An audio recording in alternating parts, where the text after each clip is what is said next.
Essa noite, eu chegando da escola, eu não me segurei, sabe? Eu chorei. Pouco tempo atrás, tragédias acontecendo. Tragédia sempre aconteceu no mundo desde que o mundo é mundo. Mas existia um intervalo maior de tempo entre uma coisa e outra. Hoje em dia não existe mais esse intervalo de tempo. Você acaba de ver uma tragédia anunciada hoje, no dia seguinte acontece outra coisa pior, e no dia seguinte outra coisa pior, né? E muitas pessoas se questionam onde é que está Deus, por que que Deus não impediu, mas é algo que realmente não dá para entender. Mas nós precisamos confiar que Deus está no controle. Nós precisamos acreditar que Deus ele não perdeu o controle. Ao invés de pensarmos que por que Deus não impediu aquela tragédia, vamos pensar que ele poderia, que a tragédia poderia ter sido muito maior, né? E então Deus ele vai estar sempre no controle de tudo. É triste, não entendemos, né? E me doeu muito ver aquele pai daquele menino lá dando uma entrevista, falando que a última imagem que ele teve do filho foi o filho brincando, pulando de coelhinho quando chegava na creche. E às vezes nós não conseguimos entender como é que um ser humano consegue fazer maldade, né, para uma criança. Já é inacreditável um ser humano matar outro ser humano. Agora imagina ele matar uma criança, um ser inocente, um ser indefeso, que não tem como se proteger, que ele depende de alguém, sabe? Não é uma coisa que não dá realmente para entender, né? Mas faz parte do processo. Às vezes nós esquecemos tudo aquilo que já estava escrito na palavra do Senhor. Essas coisas aconteceriam, né? Mateus capítulo 24, versículo 12 diz: e por se multiplicar a iniquidade, o amor de muitos se esfriariam. Então é consequência, quando o amor se esfria, a iniquidade cresce. Quando a iniquidade cresce, o amor se esfria. Não tem como as duas coisas crescerem juntas. Ou é muito amor ou é muita maldade. Não dá para ter um meio termo. E, infelizmente, estamos nos tempos de muitas maldades. E as coisas ruins vão acontecendo. E a gente vai se escandalizando, o que é normal, porque não dá para entender mesmo. Gera uma revolta no coração da gente, né? E às vezes muitas pessoas olhando para aquele pai, dando aquela entrevista, eu imagino quanto de vidas que aquele homem não deve ter ganhado para Jesus naquele momento da entrevista. Porque enquanto pessoas que não eram nada daquelas crianças queriam a morte daquele assassino, o próprio pai, né, o pai que deveria desejar o mesmo, não, ele simplesmente falou que perdoava. Você seria capaz de perdoar alguém que matou o seu filho naquele momento, né? Tem pessoas que precisam de um tempo para perdoar. Tem pessoas que não perdoariam jamais, em hipótese alguma, não importa quanto tempo leve. Mas aquele pai tinha acabado de perder o seu filho. E mesmo assim ele falou: eu perdoo. Eu, como cristão, não me compete não perdoar. Eu tenho uma obrigação de perdoar. Imagina essas palavras, tanto que essas palavras foram difíceis para ele. O fato dele ter perdoado não significa que foi fácil. E muitas pessoas que não eram nada daquelas crianças diziam que o assassino tinha que morrer. Enquanto o pai que estava sentindo a dor da perda, estava dizendo: eu perdoo. Imagine num momento desse, quantas e quantas milhões de pessoas não estavam assistindo aquela matéria naquele momento, com aquela revolta no coração, e de repente vê o próprio pai proferindo aquelas palavras. É como alguém te dá um tapa na cara, e a pessoa que te deu o tapa esperar que você revide, e você simplesmente oferece a outra face. Isso quebra o agressor. Por quê? Porque toda ação gera uma reação. E quando aquela ação não gera a reação, o agressor fica indefeso, né? Quando uma pessoa te ofende e você não ofende de volta, aquela pessoa que te ofendeu fica vulnerável, ela fica quebrada. Por quê? Porque ela esperava uma ofensa como retribuição e não foi isso que você fez. Você simplesmente não reagiu. E foi basicamente isso a história daquele pai, né? Quantas e quantas milhões de pessoas não estavam assistindo, esperando que ele falasse coisas pesadas para aquele homem, esperando que ele falasse que a maioria das pessoas estavam dizendo, inclusive pessoas de dentro da igreja, dizendo que aquele homem tinha que morrer. E ao invés disso, aquele pai falava: eu perdoo. Eu sou cristão, então eu perdoo. Uma palavra de 6 letras, perdão.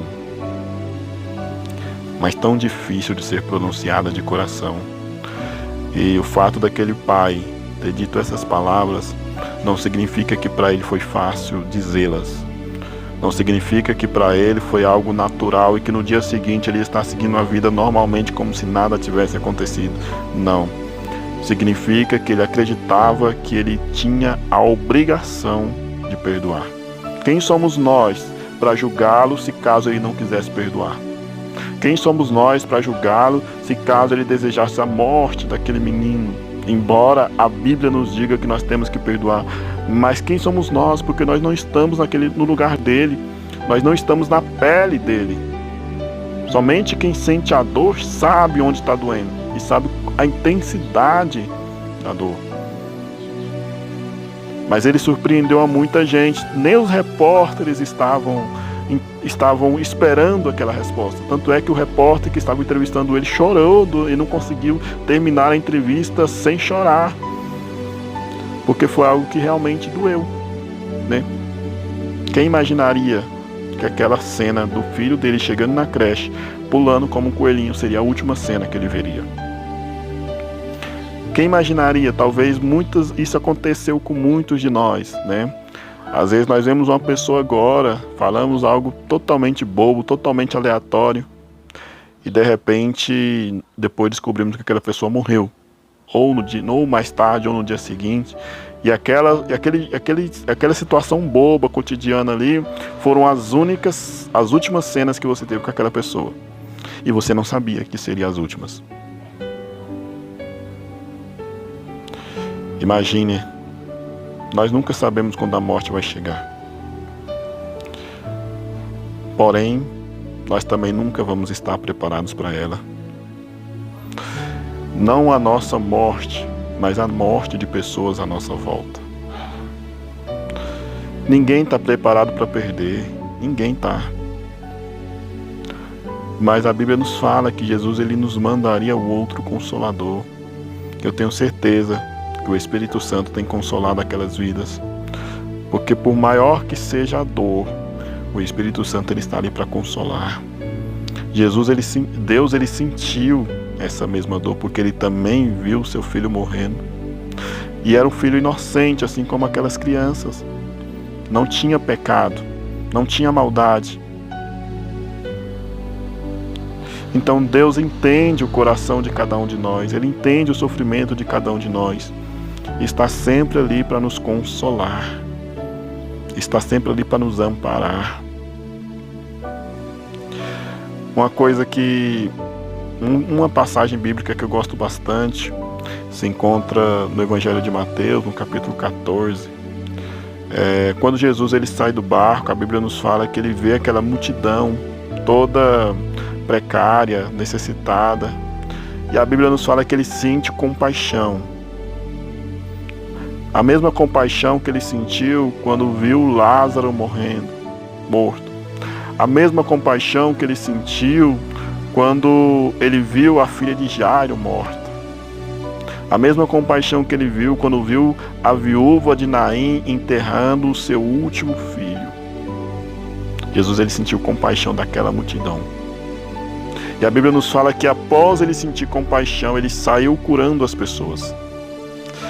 E às vezes, quando nós ouvimos essa palavra curar, nós já imaginamos uma enfermidade carnal. Mas a nossa maior enfermidade não é na carne, é no espírito. Quantas e quantas pessoas naquele momento daquela multidão poderiam estar com depressão? Quantas e quantas pessoas naquele momento poderiam ter perdido um ente querido, e Deus estava ali curando, Jesus estava ali curando o seu emocional. Ele cura feridas da carne, cura.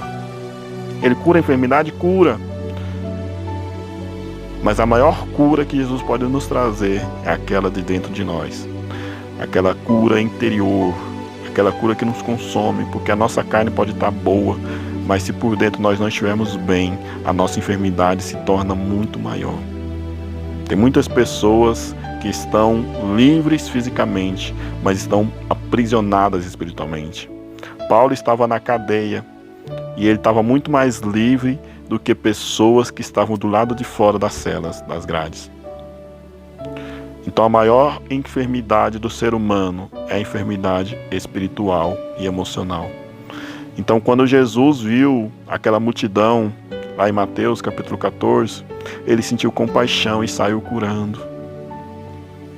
Quantas e quantas vezes você estava a ponto de desabar e você sentiu o toque de Jesus te tocando. E de repente aquilo te dá um alívio, uma sensação de como se tivesse tirado um fardo das suas costas. Quando você está naquela vontade de chorar e você não consegue chorar, parece que o seu choro está preso. Mas de repente você sente um toque de Jesus na sua vida e você começa a desabar em lágrimas e não entende o porquê. E após aqueles rios de lágrimas você se sente melhor. É esse o poder da cura. É esse o poder de Deus sobre as nossas vidas. Então, assim como Jesus curou naquele tempo, Ele continua curando nos dias de hoje. E eu tenho certeza que Ele está curando aquelas pessoas que perderam seus entes queridos. Ele está curando aquelas crianças que provavelmente também ficaram traumatizadas, que sobreviveram porque elas viram coisas acontecendo ali na vida delas. Dias atrás nós vimos uma criança de 13 anos matando uma professora na escola. E agora vemos um homem de 25 anos matando crianças da idade ali entre 4 e 7 anos. Não dá para entender, mas vamos nos apegar em Deus. Embora nós não entendamos, Deus continua no controle. Embora as coisas fujam do nosso controle, Deus continua no controle e as coisas só vão aonde Ele permite. E a Bíblia nos fala sobre a justiça divina. A Bíblia nos fala que de Deus pertence a ira. Então vamos confiar em Deus. E eu quero aproveitar este momento também para refletir com você. Tudo aquilo que estava escrito na palavra de Deus está acontecendo. Isso é só mais um sinal da vinda de Cristo. Será que nós temos colocado a nossa vida no altar? Será que nós temos usado a nossa vida para evangelizar, para ganhar almas, para falar do amor de Deus? Quanto tempo faz que nós não conversamos sobre Jesus com uma pessoa que não é cristã? Sabe, vendo aquele pai lá pregando, ele estava pregando ali, estava dando uma entrevista, estava pregando para os repórteres, estava pregando para quem estava em casa, ele falando que ele perdoava, porque ele era cristão. Imagine quantas pessoas não foram alcançadas com aquelas poucas palavras. O repórter se desabou em lágrimas, ele não conseguia terminar aquela entrevista sem chorar. Então, vendo aquela cena daquele pai, me doeu tanto o coração e eu comecei a me questionar. O que eu tenho feito da minha vida? O que eu tenho feito com a minha vida? Será que eu tenho feito a diferença que Jesus me chamou para fazer? Porque se eu tenho a consciência de que eu não estou neste mundo por acaso, por que eu tenho feito tanto descaso? Se eu tenho a consciência de que Deus tem um propósito para a minha vida, por que vira e mexe a gente acaba fugindo do propósito de Deus, acaba indo na contramão, acaba desanimando, acaba esfriando, sabe? Não dá para entender. Está na hora de voltar àquele primeiro amor. Eu lembro do meu primeiro amor, quando eu me converti, meu Deus, era algo assim tão extraordinário. Eu saía de casa de manhã cedo, chegava de noite, tinha dias. Eu falava de Deus o tempo todo, sabe? Eu era daquelas pessoas fervorosas, alegres, animadas e tal. E na medida que o tempo vai passando, a gente acaba esfriando isso. E Deus, Ele está cobrando hoje de cada um de nós. Voltemos ao primeiro amor. E eu quero aqui encerrar esse vídeo. Eu quero encerrar esse vídeo com uma oração. Oração por aquelas famílias que perderam seus entes queridos. E oração para você que ainda não acordou, que ainda não despertou para a vida. Oração para você que está afastado dos caminhos do Senhor. Oração para você que vem adiando, né? Que não vem cumprindo o seu chamado. Vamos orar? Eu quero que você ore aí da sua casa. E você que está aí na presença de Deus, você que está aí também, você que é cristão, entre comigo nessa oração. Vamos fazer uma corrente de oração agora, neste momento, para que o Espírito Santo possa tocar os corações, porque não sou eu e não é você, mas é o Espírito Santo que convence o homem do pecado, da justiça e do juízo. Vamos orar. Senhor meu Deus, não sabemos, Senhor, qual é o teu propósito para essa situação. Não sabemos, Senhor, o que o Senhor tem preparado para esta geração, para as nossas vidas. Mas sabemos, Senhor, que tem muitas pessoas que ainda precisam ser alcançadas. Sabemos, Senhor, que tem muitas pessoas que neste momento precisam ser confortadas. Não sabemos a imensidão da dor daqueles pais, daquelas mães que perderam os seus filhos, ó Deus. Não sabemos e não conseguimos mensurar. Mas o Senhor sabe, o Senhor conhece, o Senhor entende a dor de cada um deles. Então vá de encontro, Senhor, a cada um deles neste momento. Conforte, Senhor, os corações de cada um deles neste momento, ó Deus. Que eles possam, ó Deus, sentir o teu abraço. Que eles possam, Senhor, sentir o teu conforto, o teu colo, ó Deus. E abençoe, Senhor, a vida deles, ó Deus, para que este momento de tragédia, ó Deus, não acabe com as vidas deles, mas tragam, Senhor, experiência, tragam aprendizado. E que deixe uma cicatriz, ó Deus, e que deixe neles memórias boas de tudo aquilo que eles viveram com aquelas crianças, ó Deus. E que a vida deles, ó Deus, sejam mais fortalecidas, e que através da vida deles e desse grande testemunho que vão ser gerados daqui para frente, possam alcançar mais e mais vidas, ó Deus. Abençoa, Senhor, em nome de Jesus, aquelas pessoas que já abandonaram a sua cruz, ó Deus. Abençoe, Senhor, aquelas pessoas que se afastaram dos teus caminhos, ó Deus, que elas possam voltar, ó Deus. Abençoe, Senhor, aquelas pessoas que ainda não reconheceram a Ti como o único e suficiente Salvador. Que elas possam, ó Deus, através desta situação, ó Deus, reconhecer, ó Deus, que só o Senhor é Deus. Porque o inimigo tem distorcido as coisas, ó Deus. O inimigo tem usado as tragédias para fazer as pessoas questionarem, ó Deus, a tua soberania. Mas nós sabemos, ó Deus, que o Senhor está no controle. E que o excesso de maldade não diminui em nada, ó Deus, o teu controle. Nós sabemos que o inimigo só vai até onde o Senhor permite que ele vá, ó Deus. E que em breve, ó Deus, muitas coisas boas, muitos frutos bons virão através de cada um de nós. Abençoe, Senhor, aqueles irmãos, ó Deus, que estão nas igrejas hoje, neste momento, ó Deus.